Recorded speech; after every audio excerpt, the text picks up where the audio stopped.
The Washington Post newsroom. Reuters Gary Cameron. The result of a consistent and total substitution of lies for factual truth is not that the lies will now be accepted as truth, but that the sense by which we take our bearings in the real world is being destroyed. Hannah Arendt. Ad policy. I came to Washington in the wake of the Watergate scandal that brought down Richard Nixon, and I've been an investigative reporter ever since. I've investigated lies and abuses of power by every administration of the past 40 years, first as a producer for ABC News, later for 60 Minutes at CBS News, and then as an author and as the founder of the Center for Public Integrity and other muckraking organizations. My career has been grounded in the conviction that bona fide facts, a vigorous free press, and accountability for government officials are essential to a healthy democracy, but the arrival in the White House of Donald Trump, who seems to lie as reflexively as other people breathe, has stopped me cold. Trump's presidency, and the way it's being reported in the media and perceived by the public, has led me to ask some basic questions about my profession of journalism, the relative power of truth and lies, and the very future of democratic self-government in these United States. Does truth even matter in covering this president? Is Trump and his proclivity for telling falsehoods the problem, or is he merely a symptom of a deeper affliction in our political economic system? Above all, what can be done to remedy this situation, to restore facts and truth as guiding lights in democratic discourse and make official lying the scandal it deserves to be? Thank you for signing up. For more from The Nation, check out our latest issue. The sheer, shameless magnitude of Trump's lies is unprecedented in U.S. history. According to the Washington Post, in his first 7 months as president, Trump has made 1,057 false and misleading claims, an average of nearly 5 claims a day. The most respected fact-checking organizations in the United States ranked Trump as by far the biggest liar of all the presidential candidates in 2016. Even senior congressional Republicans no longer publicly deny that Trump lies, and privately they fret that the man is manifestly unfit for office. I don't know why the president tweets out things that are not true, said Bob Corker, the Tennessee Republican who chairs the Senate Foreign Relations Committee, in a recent interview with the New York Times. You know he does it. Everyone knows he does it. But he does. Trump's reckless disregard for the truth, Corker added, could even set the United States on the path to World War III. Yet Trump's serial lying hasn't brought him down, at least not yet. How is that possible, and what does that tell us about how to proceed? The explanation begins with my own profession. If the press had been doing its job during the 2016 campaign rather than chasing revenues, Trump might well not be president today. Instead, a mutually beneficial symbiosis developed between candidate Trump and America's media, especially television. The resulting news coverage, if one can call it news, obscured the fact that Trump had a habit of saying things that were spectacularly untrue. Perhaps the most egregious example was the media's silence about Trump championing the slander that Barack Obama hadn't been born in the United States and therefore wasn't a legitimate president. Trump's years of repeating that discredited, racist accusation was what attracted the initial core of hard-right voters whose support he later rode to victory in the Republican primaries. When Trump was shrewd enough to stop repeating it on the campaign trail, news organizations let him get away with the dodge instead of pressing him to explain himself. Trump's bravado undeniably attracted public attention, which in turn ignited the profit lust of TV networks.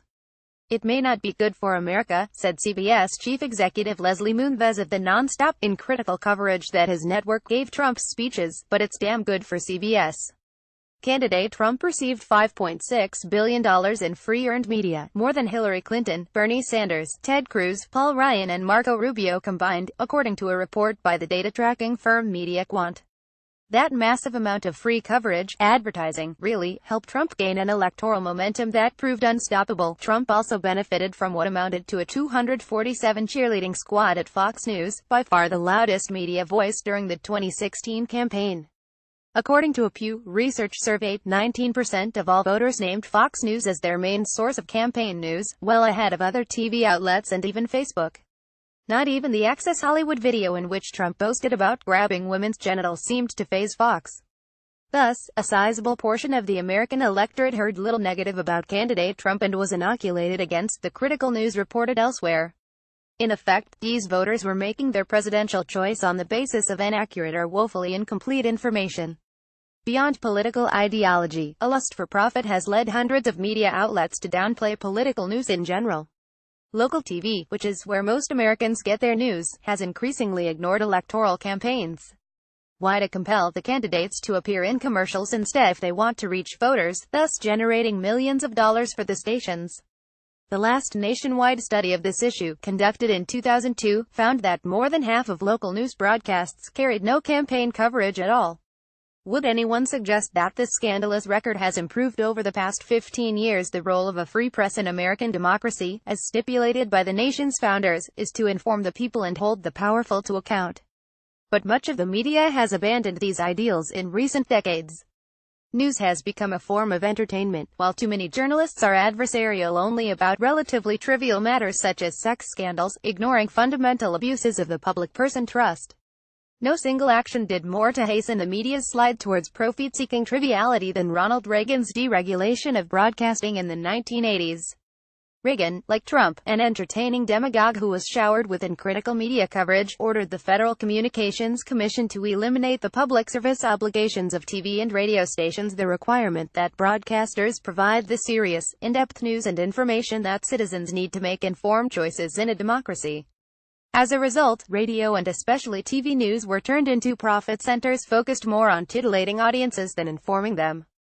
Politics became cartoonish, a round-the-clock spectacle of vituperative partisans flinging zingers at one another across split screens. Long before Trump ran for president, political discourse in the United States was corrupted by what Watergate journalist Carl Bernstein called the triumph of idiot culture. Writing a quarter-century ago, Bernstein was outraged at how news coverage had been distorted by celebrity and the worship of celebrity by the reduction of news to gossip, which is the lowest form of news, by sensationalism, which is always a turning away from a society's real condition, and by a political and social discourse that we, the press, the media, the politicians, and the people, are turning into a sewer. Remarkably, Trump himself in his earlier days personified this descent into idiocy. As Bernstein observed, February 11, 1990, was a big news day. After 27 years in prison under South Africa's apartheid regime, Nelson Mandela was finally released. In Europe, West German Chancellor Helmut Kohl announced that he had received unequivocal assurances from Mikhail Gorbachev, leader of the Soviet Union, that his nation would not attempt to block the peaceful reunification of Germany. Nevertheless, much of the U.S. media chose to lead their broadcasts and front pages with the breakup of Trump's marriage to his first wife, Ivana, and his new relationship with actress Marlo Maples. At ABC News, as Bernstein noted, anchor Diane Sawyer was sent not to the Brandenburg Gate in Berlin and not to Robben Island in South Africa. She was sent to Marlo Maples' apartment. That is the triumph of idiot culture. As alarming as Trump's lying and the media's failure to counter it are, the real challenge confronting American democracy is, I believe, a deeper one. Trump lies overtly. His lying is obvious to virtually everyone. Secret lies are something else. And Americans have been secretly lied to over and over again, by presidents, top government officials, and corporate executives, about some of the most important issues facing us. What's more, the news media have often been absent or late in exposing the truth. Understanding this deeper pattern of deception is essential to developing a genuine remedy for the problems we confront. The American people didn't discover the false pretenses behind the Vietnam War, the bogus 1964 Gulf of Tonkin attack, until the publication of the Pentagon Papers 7 years later. That war of choice caused 58,000 U.S. military deaths and an estimated 791,000 to 1.1 million Vietnamese deaths. 4 decades later, the George W. Bush administration initiated another war of choice, this time in Iraq, after a public relations campaign that included a staggering 935 false statements about Iraq's weapons of mass destruction and links to al-Qaeda, neither of which existed. That war killed at least 134,000 civilians and wounded some 60,000 to 80,000 U.S. service personnel. The war's economic cost, along with that of the concurrent war in Afghanistan, is estimated at $2 trillion and climbing. Corporate lying has racked up an even higher death toll. In the 20th century, at least 100 million people died worldwide from tobacco-related illnesses.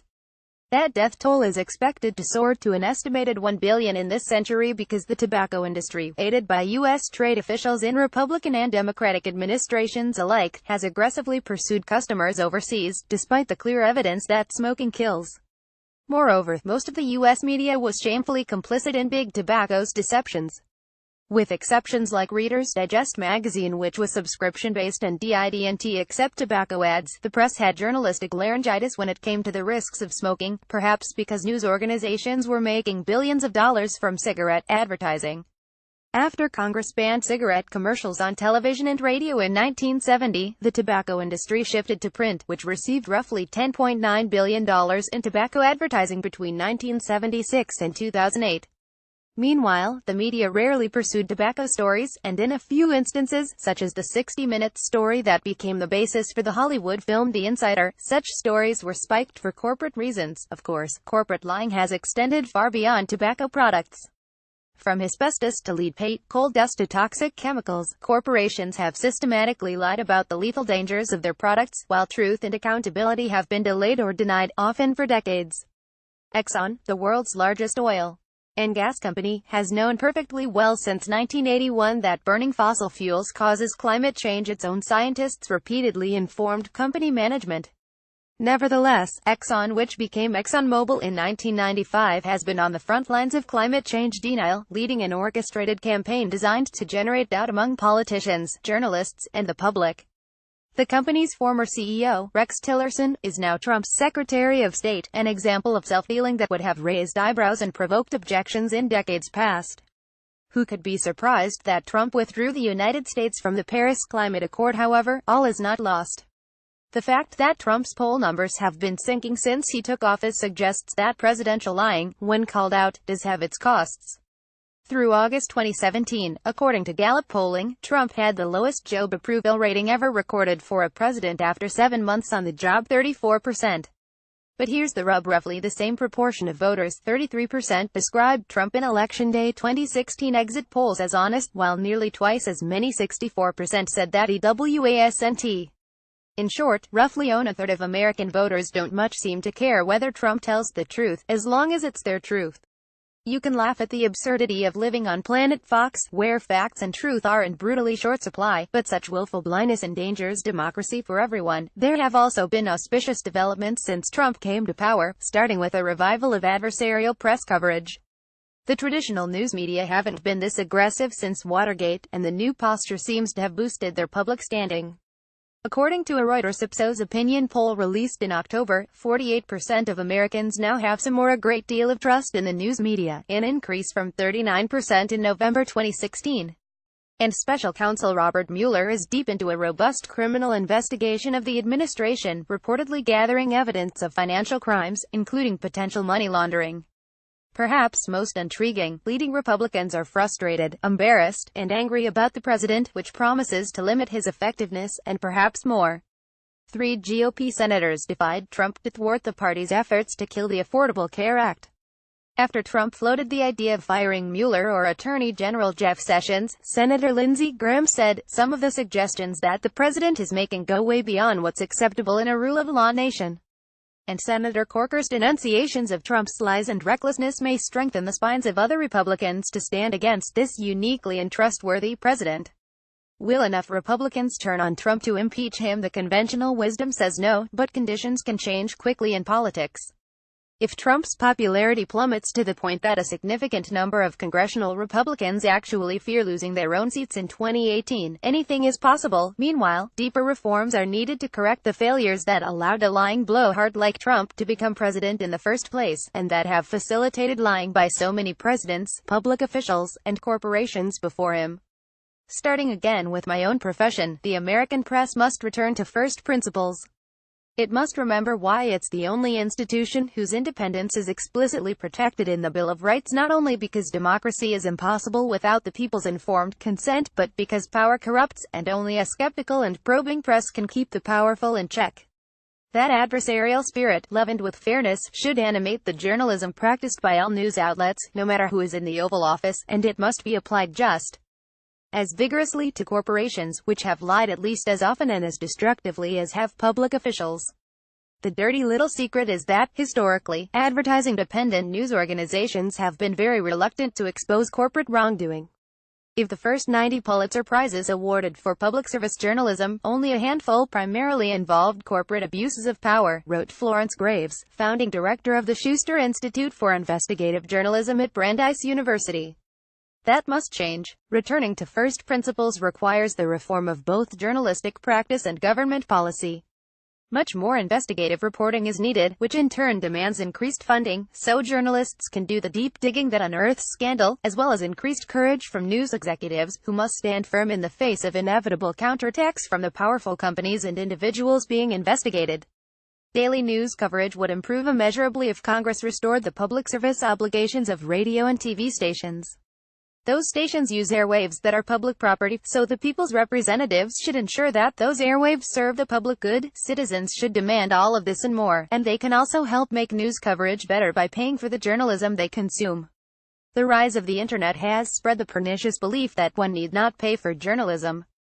Revenues have fallen accordingly, triggering cuts in newsroom budgets, staff, and ambition. So, please, pay your fair share, especially for independent media outlets that have been doing the kind of watchdog journalism that a healthy democracy requires, including, yes, the nation. Nothing is more terrible than ignorance in action, wrote Goethe. If the media-enabled rise of the habitually dishonest, manifestly unqualified Donald Trump to the Oval Office proves anything, it's that you do get what you pay for in life. Pay nothing for journalism, and that's the kind of journalism y'all get, a faint shadow of what the founders envisioned, and an open invitation for rogues and killers to do their worst.